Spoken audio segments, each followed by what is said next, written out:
আছি। দেখো আজকে রবিবারে কার বাড়িতে কী রান্না হচ্ছে জানি না, আমার বাড়িতে এই যে রান্না হচ্ছে ডিমের ঝোল, মানে ডিমের আমলেট করে ঝোল।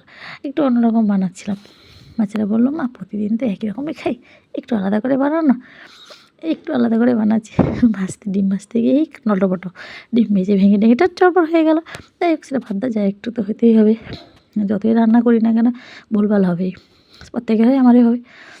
এই যে দেখতে পাচ্ছ রান্না বসিয়ে দিয়েছি। সত্যি কথা বলতে ভিডিও ধরতে কেউ থাকে না, তাই আমার ছেলে ভিডিও ধরে দেয়। এই যে রান্না করছি একটু নর্মালি, মানে ঘরোয়া, মানে যা বলো একদম গ্রাম বাংলার মতো রান্নাবান্না করছি।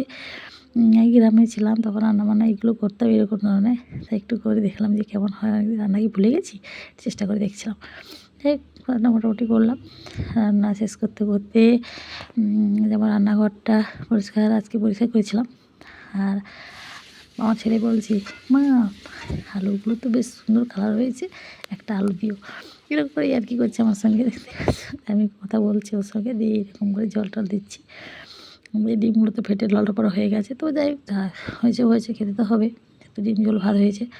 তাই তার উপর একটু আলাদা করে পেঁয়াজ ভেজে রেখেছিলাম, দিয়ে দিলাম। কেমন লাগে জানি না, তোমরা করে খেতে পারো, কেমন লাগে দেখো। এই যে রান্নাবান্না শেষ হয়ে গেছে, পরে রান্নাবান্না শেষ করে সব ধুয়ে মুছে খেতে বসে গেছি।